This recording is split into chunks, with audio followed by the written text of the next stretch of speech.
Hello, hello, hello. Welcome. It is Amora from morewithamora.com, and I am here with some bedtime stories. Tonight's story is, of course, from The Alchemist. We began reading the other day, and we didn't get too far, so if you're just now joining, welcome.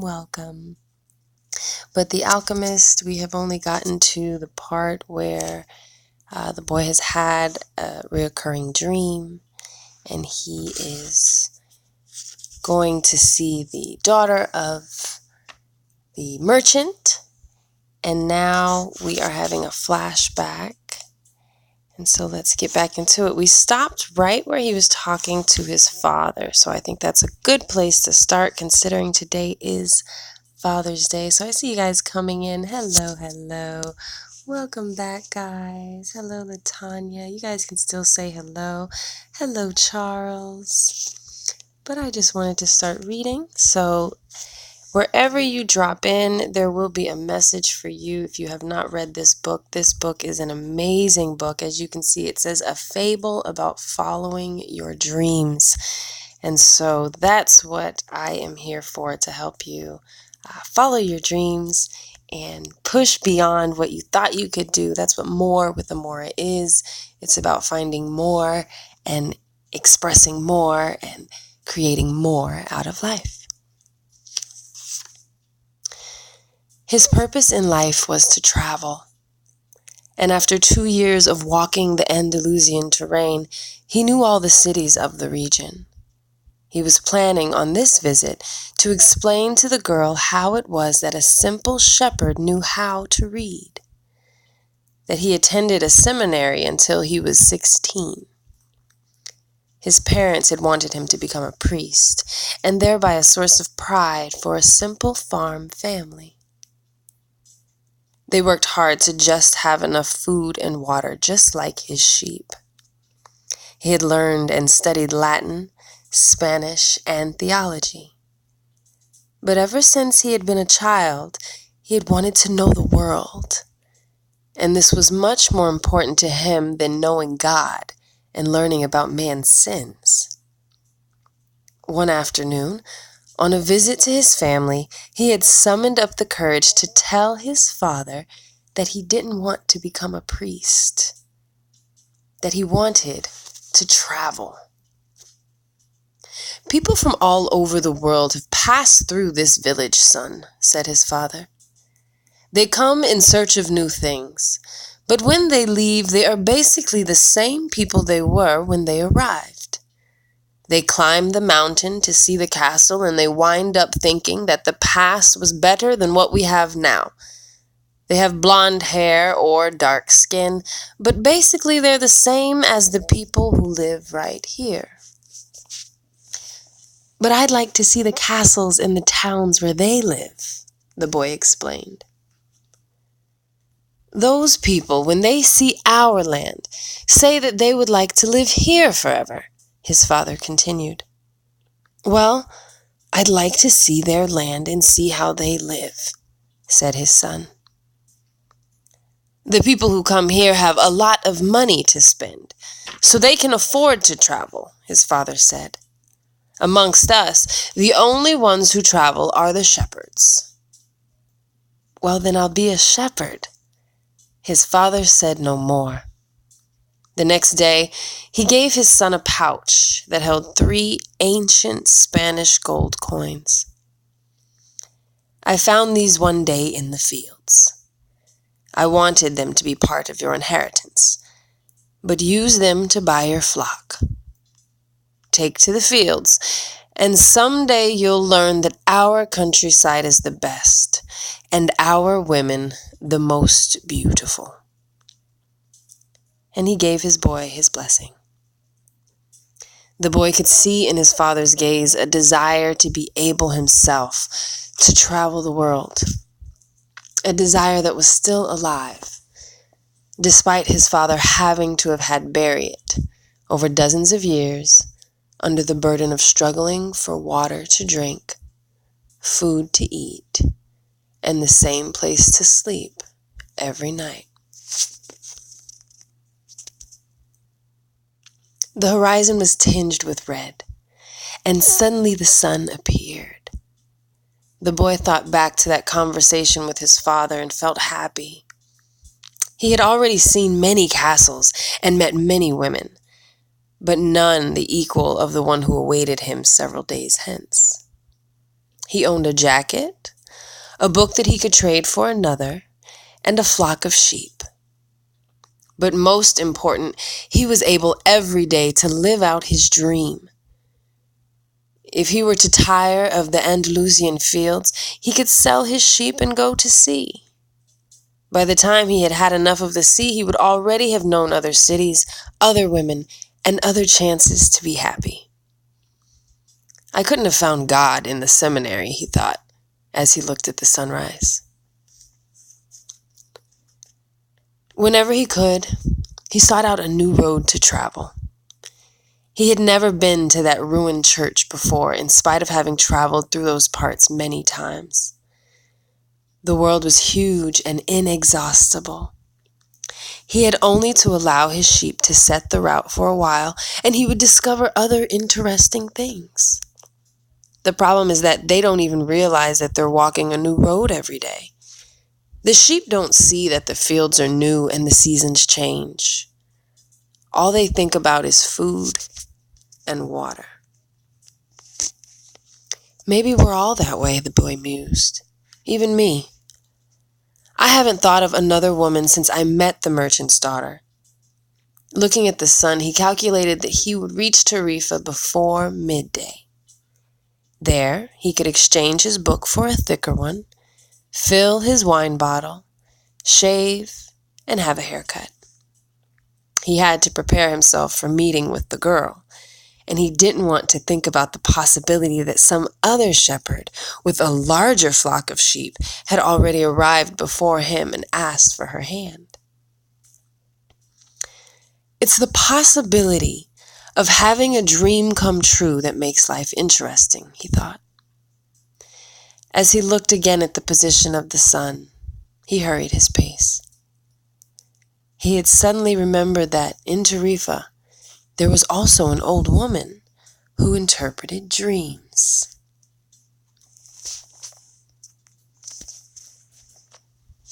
The old woman led the boy to a room at the back of her house. It was separated from her living room by a curtain of colored beads. The room's furnishings consisted of a table, an image of the Sacred Heart of Jesus, and 2 chairs. The woman sat down and told him to be seated as well. Then she took both of his hands in hers and began quietly to pray. It sounded like a gypsy prayer. The boy had already had experience on the road with gypsies. They also traveled, but they didn't have flocks of sheep. People said gypsies spent their lives tricking others. It was also said that they had a pact with the devil, and that they kidnapped children, and taking them away to their mysterious camps made them their slaves. As a child, the boy had always been frightened to death that he would be captured by gypsies, and this childhood fear returned when the old woman took his hand in hers. But she had said the Sacred Heart of Jesus was there, he thought, trying to reassure himself. He didn't want his hand to begin trembling, showing the old woman that he was fearful. So he recited the Our Father prayer silently. Very interesting, said the woman, never taking her eyes from the boy's hands. And then she fell silent. The boy was becoming nervous. His hands began to tremble, and the woman sensed it. He quickly pulled his hands away. I didn't come here to have you read my palm, he said, already regretting having come. He thought for a moment that it would be better to pay her fee and leave without learning a thing, that he was giving too much importance to his recurrent dream. You came so that you could learn about your dreams, said the old woman. And dreams are the language of God. When he speaks in our language, I can interpret what he is saying. But if he speaks in the language of the soul, it is only you who can understand. But whichever it is, I'm going to charge you for the consultation." Another trick, the boy thought. But he decided to take a chance. A shepherd always takes his chances with wolves and with drought, and that's what makes the life of a shepherd exciting. "I've had the same dream twice," he said. "I dreamed that I was in a field with my sheep when a child appeared and began to play with the animals. I don't like people to do that because the sheep are afraid of strangers. But children always seem to be able to play with them without frightening them. I don't know why. I don't know how animals know the age of human beings." "Tell me more about your dream," said the woman. "I have to get back to my cooking, and since you don't have much money, I can't give you a lot of time." "The child went on playing with my sheep for quite a while," continued the boy, a bit upset. "And suddenly, the child took me by both hands and transported me to the Egyptian pyramids." He paused for a moment to see if the woman knew what the Egyptian pyramids were, but she said nothing. Then, at the Egyptian pyramids, he said the last words kind of slowly so that the old woman would understand.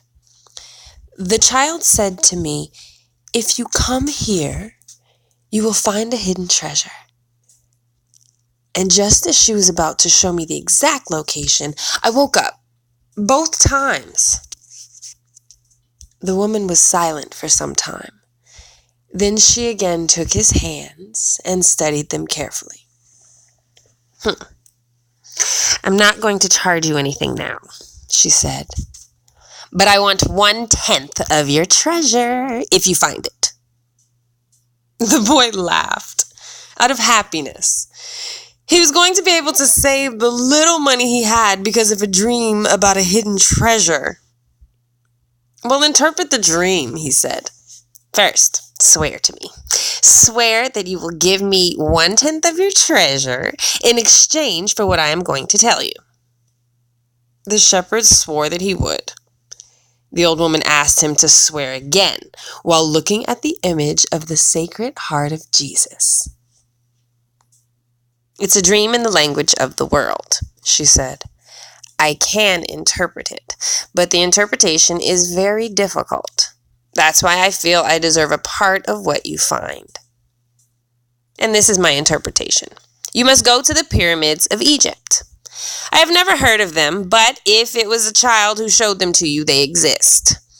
There will be a treasure there for you that will make you a rich man." The boy was surprised and then irritated. He didn't need to seek out the old woman for this, but then he remembered that he wasn't going to have to pay her anything. "I didn't need to waste my time just for this," he said. "I told you that your dream was a difficult one. It's the simple things in life that are the most extraordinary. Only wise men are able to understand them. And since I am not wise, I have learned the other arts, such as the readings of palms." "Well, how am I going to get to Egypt?" "I only interpret dreams. I don't know how to turn them into reality. That's why I have to live off what my daughter provides with me." "And what if I never get to Egypt?" "Then I don't get paid. It wouldn't be the first time." The woman told the boy to leave, saying she had already wasted too much time with him. So the boy was disappointed. He decided that he would never again believe in his dreams. He remembered that he had had a number of things he had to take care of. He went to the market for something to eat. He traded his book for one that was thicker, and he found a bench in the plaza where he could sample the new wine he had bought. The day was hot, and the wine was refreshing. The sheep were at the gates of the city in a stable that belonged to a friend. The boy knew a lot of people in the city. That was what made traveling appeal to him. He always made new friends, and he didn't need to spend all of his time with them. When someone sees me every day, as had happened with him at the seminary school, they wind up becoming a part of that person's life. And then they want that person to change. If someone isn't what others want them to be, the others become angry. Everyone seems to have a clear idea of how other people should live their lives, but none about his or her own. He decided to wait until the sun had sunk a bit lower in the sky before following his flock back through the fields. 3 days from now, he would be with the merchant's daughter. He started to read the book he had bought. On the very first page, it described a burial ceremony, and the names of the people involved were very difficult to pronounce. If he ever wrote a book, he thought, he would present one person at a time so that the reader wouldn't have to worry about memorizing a lot of names. When he was finally able to concentrate on what he was reading, he liked the book better. The burial was on a snowy day, and he welcomed the feeling of being cold. As he read on, an old man sat at his side and tried to strike up a conversation. "What are they doing?" the old man asked, pointing at the people in the plaza. "Working," the boy answered dryly, making it look as if he wanted to concentrate on his reading. Actually, he was thinking about shearing his sheep in front of the merchant's daughter, just so she could see that he was someone who was capable of doing difficult things. He had already imagined the scene many times. Every single time, the girl became fascinated when he explained that the sheep had to be sheared from front to back.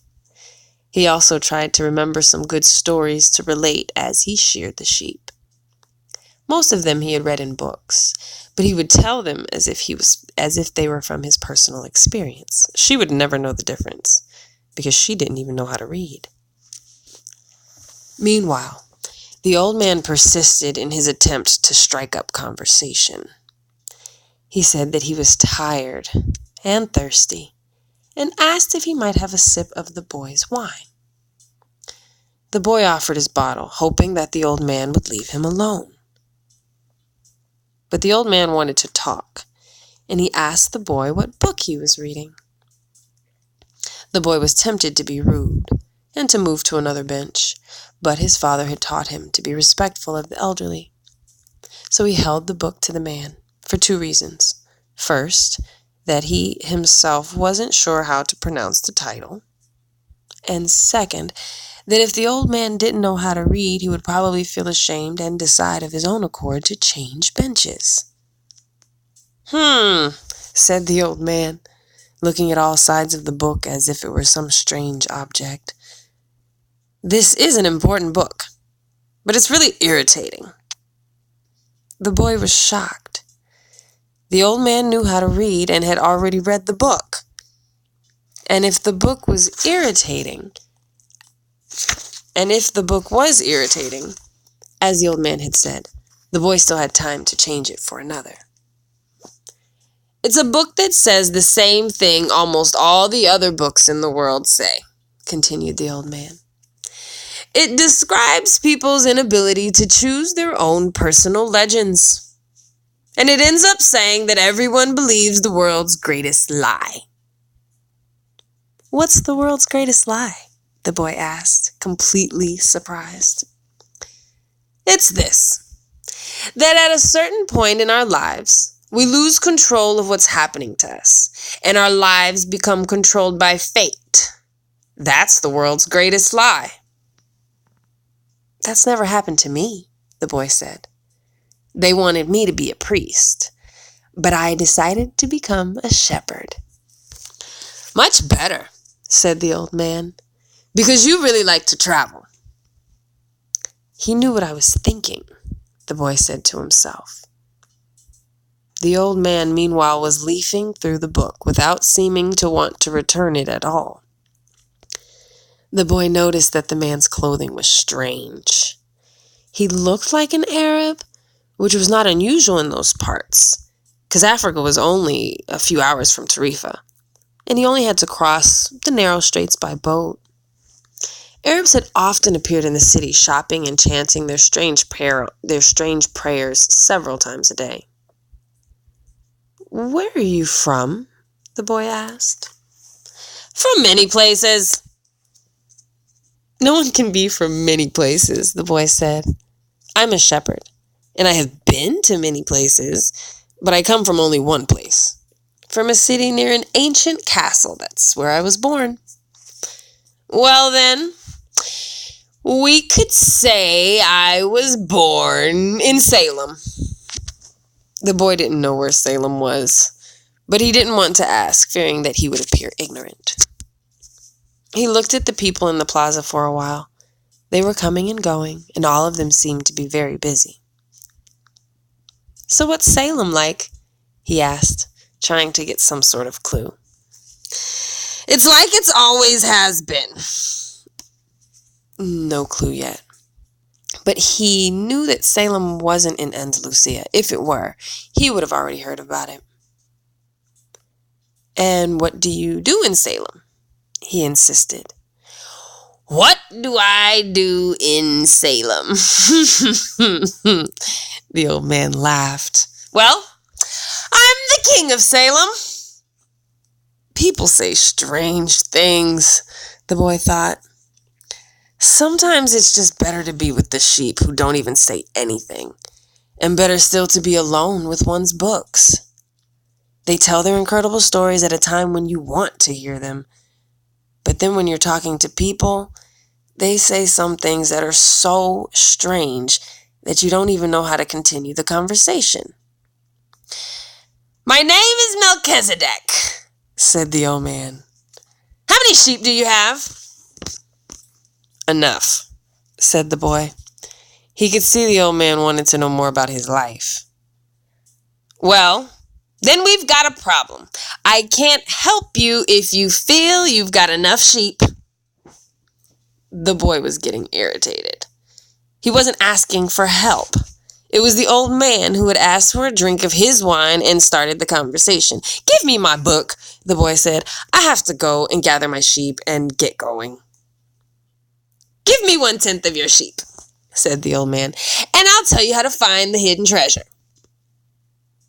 The boy remembered his dream, and suddenly everything was clear to him.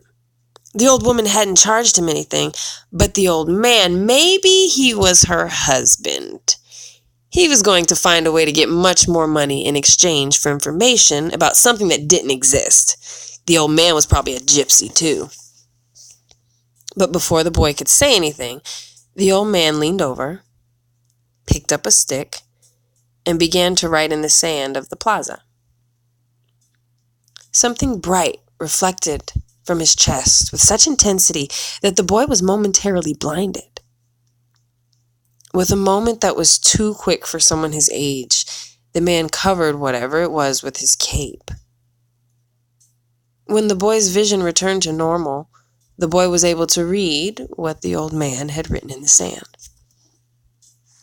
There in the sand of the plaza of the small city, the boy read the names of his father, his mother, and the name of the seminary he had attended. He read the name of the merchant's daughter, which he hadn't even known. And he read things he had never told anyone. "I'm the king of Salem," the old man had said. "Why would a king be talking with a shepherd?" the boy asked in awe and embarrassment. "For several reasons. But let's say that the most important is that you have succeeded in discovering your personal legend." The boy didn't know what a personal legend was. "It's what you've always wanted to accomplish. Everyone, when they are young, knows what their personal legend is. At that point in their lives, everything is clear and everything is possible. They are not afraid to dream and to yearn for everything they would like to see happen to them in their lives. But as time passes, a mysterious force begins to convince them that it will be impossible for them to reach their personal legend. None of what the old man was saying made much sense to the boy. But he wanted to know what the mysterious force was that the merchant's daughter would be impressed when he talked about that with her. It's a force that appears to be negative, but actually shows you how to realize your personal legend. It prepares your spirit and your will, because there's one great truth on this planet. Whoever you are, or whatever it is that you do, when you really want something, it's because that desire originated in the soul of the universe. It's your mission on Earth. Even when all you want to do is travel, or marry the daughter of a textile merchant, yes, or even search for treasure. The soul of the world is nourished by people's happiness, and also by unhappiness, envy, and jealousy. To realize one's destiny is a person's only real obligation. All things are one. And when you want something, all the universe conspires in helping you to achieve it. They were both silent for some time, observing the plaza and the townspeople. It was the old man who spoke first. "Why do you tend to flock a sheep?" "Because I like to travel." The old man pointed to a baker standing in the shop window. When he was a child, that man wanted to travel too. But he decided first to buy his bakery and put some money aside. When he's an old man, he's going to spend a month in Africa. He never realized that people are capable at any time in their lives of doing what they dream of. "He should have decided to become a shepherd," the boy said. "Well, he thought about that," the old man said. "But bakers are more important people than shepherds. Bakers have homes, while shepherds sleep out in the open. Parents would rather see their children marry bakers than shepherds." The boy felt a pang in his heart, thinking about the merchant's daughter. There was surely a baker in her town. The old man continued, "In the long run, what people think about shepherds and bakers becomes more important to them than their own personal legends." The old man leafed through the book and fell to reading a page he came to. The boy waited and then interrupted the old man just as he himself had been interrupted. "Why are you telling me all this?" "Because you're trying to realize your personal legend. And you are at a point where you're about to give it all up. And that's when you always appear on the scene. Not always in this way, but I always appear in one form or another. Sometimes I appear in the form of a solution or a good idea. At other times, at a crucial moment, I make it easier for things to happen. There are other things I do too, but most of the time people don't realize I've done them." The old man related that the week before, he had been forced to appear before a miner and had taken the form of a stone. The miner had abandoned everything to go mining for emeralds. For 5 years, he had been working a certain river and had examined hundreds of thousands of stones looking for an emerald. The miner was about to give it all up right at the point when, if he were just to examine one more stone, just one more, he would find his emerald. Since the miner had sacrificed everything to his personal legend, the old man decided to become involved. He transformed himself into a stone that rolled up to the miner's foot. The miner, with all the anger and frustration in his 5 fruitless years, picked up the stone and threw it aside. But he had thrown it with such force that it broke the stone that it fell upon, and there, embedded in the broken stone, was the most beautiful emerald in the world. "People learn early in their lives what is their reason for being," said the old man, with a certain bitterness. "Maybe that's why they give up on it so early, too. But that's the way it is." The boy reminded the old man that he had said something about his treasure. Treasure is uncovered by the force of flowing water, and it is buried by the same currents, said the old man. If you want to learn about your treasure, you have to give me 1/10 of your flock. What about 1/10 of my treasure? The old man looked disappointed. If you start out promising what you don't even have yet, you'll lose what you desire to work towards getting. The boy told him that he had already promised to give 1/10 of his treasure to the gypsy. Gypsies are experts at getting people to do that, sighed the old man. In any case, it's good that you've learned everything in life has a price. This is what the warriors of light try to teach. The old man returned the book to the boy. Tomorrow, at this same time, bring me 1/10 of your flock, and I will give you the hidden treasure. I will give you how to find the hidden treasure. Good afternoon. And he vanished around the corner of the plaza. The boy began again to read his book, but he was no longer able to concentrate. He was tense and upset because he knew that the old man was right. He went over to the bakery and bought a loaf of bread, thinking about whether or not he should tell the baker what the old man had said about him. Sometimes it's better to leave things as they are, he thought to himself, so he decided to say nothing. If he were to say anything, the baker would spend 3 days thinking about giving it all up, even though he had gotten used to the way things were. The boy could certainly resist causing that kind of anxiety for the baker, so he began to wander through the city and found himself at the gates. There was a small building there, with a window at which people bought tickets to Africa. And he knew Egypt was in Africa. "Can I help you?" asked the man behind the window. "Maybe tomorrow," said the boy, moving away. If he sold just one of his sheep, he'd have enough to get to the other shore of the strait. The idea just frightened him. "Another dreamer," said the ticket seller to his assistant, watching the boy walk away. "He doesn't have enough money to travel." While standing at the ticket window, the boy had remembered his flock and decided he should go back to being a shepherd. In 2 years, he had learned everything about shepherding. He knew how to shear sheep, how to care for pregnant ewes, how to protect the sheep from wolves. He knew all the fields and pastures of Andalusia, and he knew what the fair price for every one of his animals.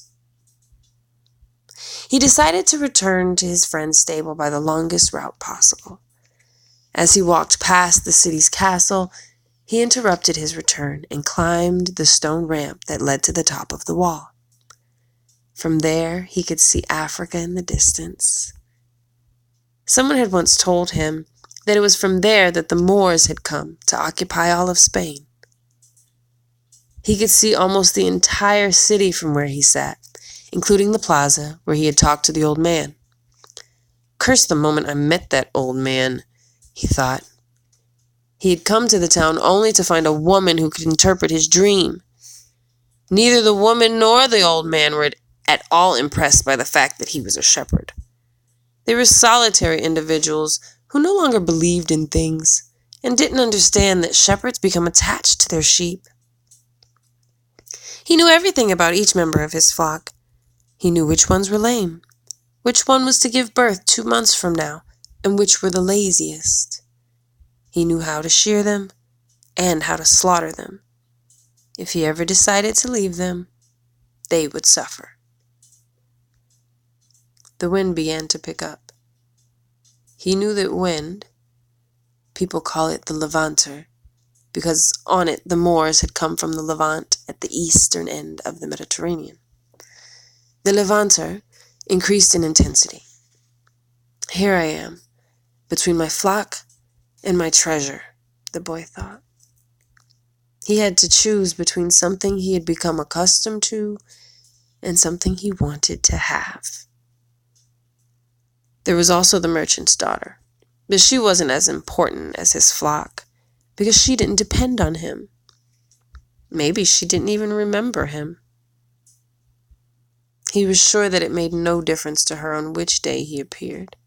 For her, every day was the same. And when each day is the same as the next, it's because people fail to recognize the good things that happen in their lives every day that the sun rises. I left my father, my mother, and the town castle behind. They have gotten used to my being away, and so have I. The sheep will get used to my not being there too, the boy thought. From where he sat, he could observe the plaza. People continued to come from the baker's shop and go from the baker's shop. A young couple sat on the bench where he had talked with the old man, and they kissed. That baker, he said to himself without completing the thought. The levanter was still getting stronger, and he felt its force on his face. That wind had brought the moors, yes, but it had also brought the smell of the desert and of veiled women. It had brought with it the sweat and the dreams of men who had once left to search for the unknown, and for gold, and adventure, and for the pyramids. The boy felt jealous of the freedom of the wind, and saw that he could have the same freedom. There was nothing to hold him back but himself. The sheep, the merchant's daughter, and the fields of Andalusia were only steps along the way to his personal legend. The next day, the boy met the old man at noon. He brought 6 sheep with him. "I'm surprised," the boy said. "My friend bought all the other sheep immediately. He said that he had always dreamed of being a shepherd and that it was a good omen." "That's the way it always is," said the old man. "It's called the principle of favorability. When you play cards the first time, you're almost always sure to win. Beginner's luck." "Why is that?" "Because there is a force that wants you to really pursue and realize your personal legend. It whets your appetite with the taste of success." Then the old man began to inspect the sheep, and he saw that one was lame. The boy explained that it wasn't important, since that sheep was the most intelligent of the entire flock and produced the most wool. "Where is the treasure?" he asked. "It's in Egypt, near the pyramids." The boy was startled. The old woman had said the same thing, but she hadn't charged him anything. "In order to find the treasure, you'll have to follow the omens. God has prepared a path for everyone to follow. You just have to read the omens that he left for you." Before the boy could reply, a butterfly appeared and fluttered between him and the old man. He remembered something his grandfather had once told him, that butterflies were a good omen, like crickets, and like grasshoppers, like lizards and 4-leaf clovers. "That's right," said the old man, able to read the boy's thoughts. "Just like your grandfather taught you. These are good omens." The old man opened his cape, and the boy was struck by what he saw. The old man wore a breastplate of heavy gold, covered with precious stones. The boy recalled the brilliance he had noticed on the previous day. He was really a king. He must be disguised to avoid encounters with thieves. "Take these," said the old man, holding out a white stone and a black stone. They had been embedded in the center of his breastplate. "They are called Urim and Thummim. The black signifies yes, and the white no. When you're unable to read the omens, they will help you do so. Always ask with an objective question. But if you can try, make your own decisions. The treasure is at the pyramids. That you already knew. But I had to insist on the payment of 6 sheep because I helped you make your decision." The boy put the stones in his pouch. From then on, he would make his own decisions. Don't forget that everything you deal with is only one thing and nothing else. Don't forget the language of omens. And above all, don't forget to follow your personal legend through to its conclusion. But before I go, I want to tell you a little story. A certain shopkeeper sent his son to learn about the secret of happiness from the wisest man in the world. The lad wandered through the desert for 40 days and finally came upon a beautiful castle high atop a mountain. It was there that this wise man lived. Rather than finding a saintly man, though, our hero, on entering the main room of the castle, he saw a hive of activity. Tradesmen came and went, people were conversing in the corners, a small orchestra was playing soft music, there was a table covered with platters with the most delicious food, all kinds of that stuff, everything from all parts of the world.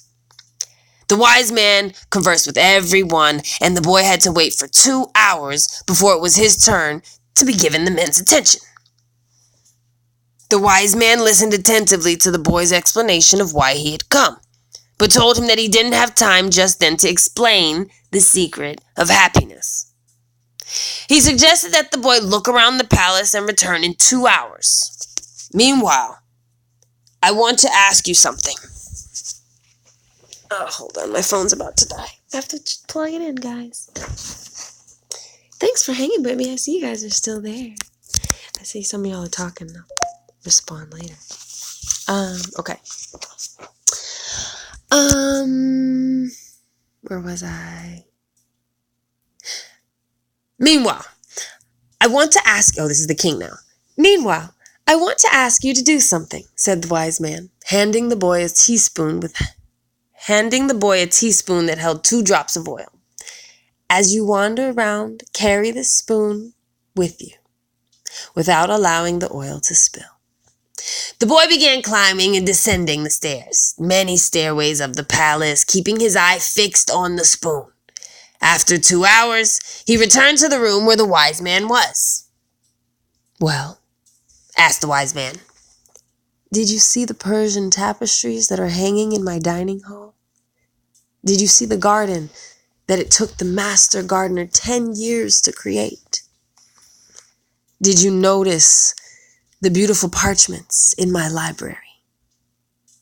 The boy was embarrassed and confessed that he had observed nothing.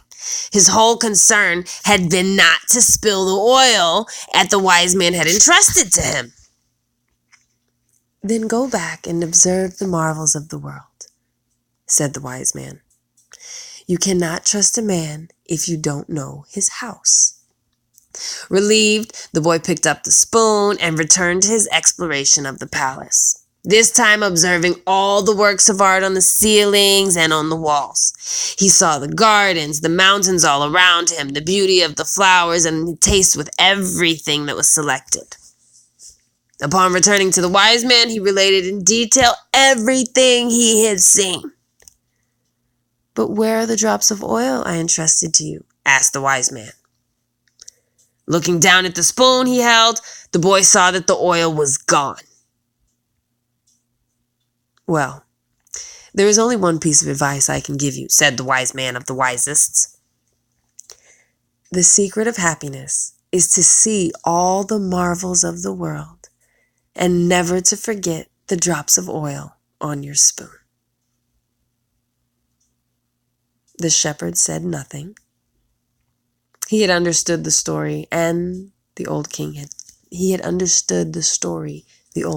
told him. A shepherd may like to travel, but he should never forget about his sheep.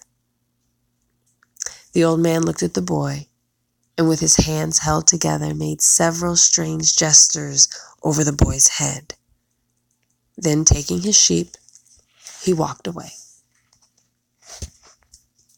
At the highest point in Tarifa, there is an old fort built by the Moors. From atop its wall, one can catch a glimpse of Africa. Melchizedek, the king of Salem, sat on the wall of the fort that afternoon and felt the levanter blowing in his face. The sheep fidgeted nearby. uneasy with their new owner, and excited by so much change. All they wanted was food and water. Melchizedek watched a small ship that was plowing its way out of the port. He would never again see the boy, just as he had never again seen Abraham after charging him 1/10 fee. That was his work. The gods should not have desires because they don't have personal legends. But the king of Salem hoped desperately that the boy would be successful. It's too bad that he's quickly going to forget my name, he thought. I should have repeated it for him. Then when we spoke about me, he would say that I am Melchizedek, the king of Salem. He looked into the skies, feeling a bit ashamed and abashed, and said, I know, it's the vanity of vanities, as you said, my lord, but an old king sometimes has to take some pride in himself.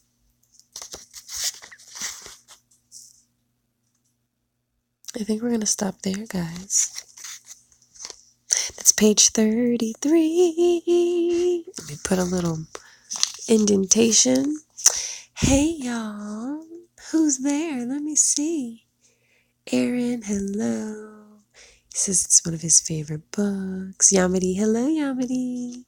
Yes, I love this book. She says she's read it as well. I try to read it every year because it's such a magnificent read. Like, just going back some of the, and I'm going to go back and probably underline some things, but the secret to happiness is to see all the marvels of the world and never to forget the drops of oil on your spoon.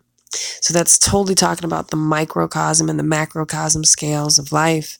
You know, you want to live the daily life of making sure that you're taking care of your physical body and exercising, but you don't want to get so wrapped up in the physical and trying to manifest money and things on this physical planet that you forget that you're actually a soul and a spirit being just having an experience here.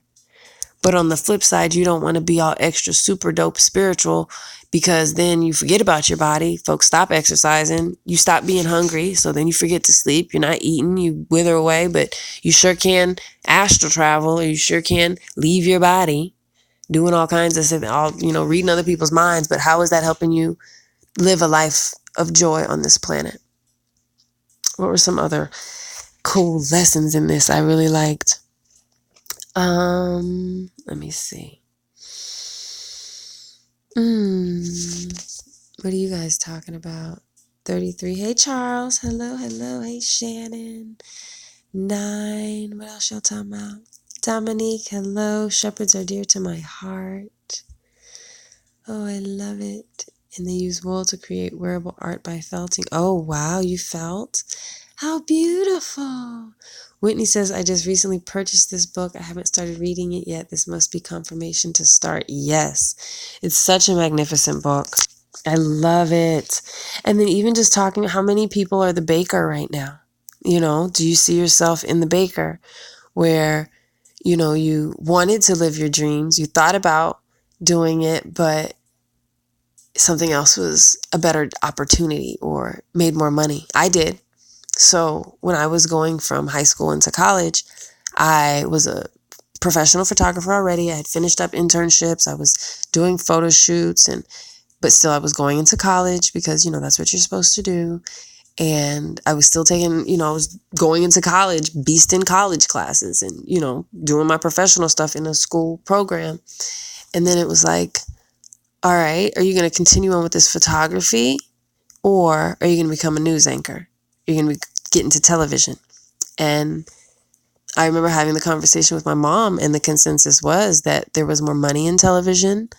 There was more respect in television. It wasn't such a grind because, the mindset wasn't photography is what people need. They need to capture their memories. You can do it in a special way, and it's your creation. It's working from your soul, from your heart.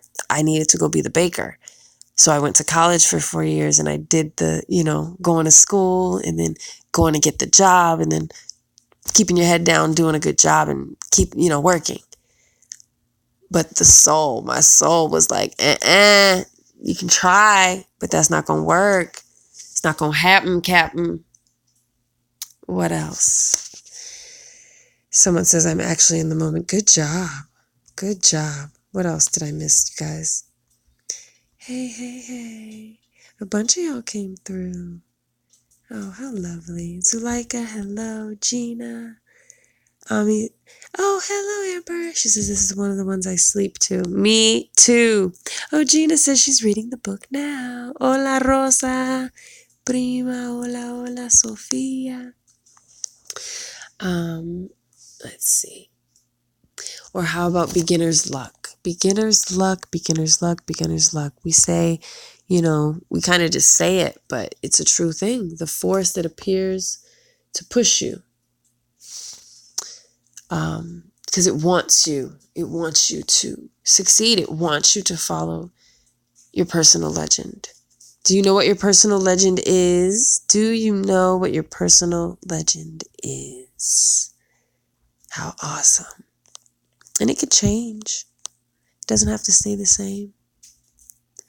But that's all. Hello, Tiffany. I don't know if you're still there. But that is it. I just wanted to read some bedtime stories before I went to sleep. And I will be headed to the U.S. tomorrow to be on it's funny, I'm going to the U.S. I'm flying into Fort Lauderdale just to get on a boat to come down to Mexico and then back to Fort Lauderdale to get back on a plane to come back to Mexico.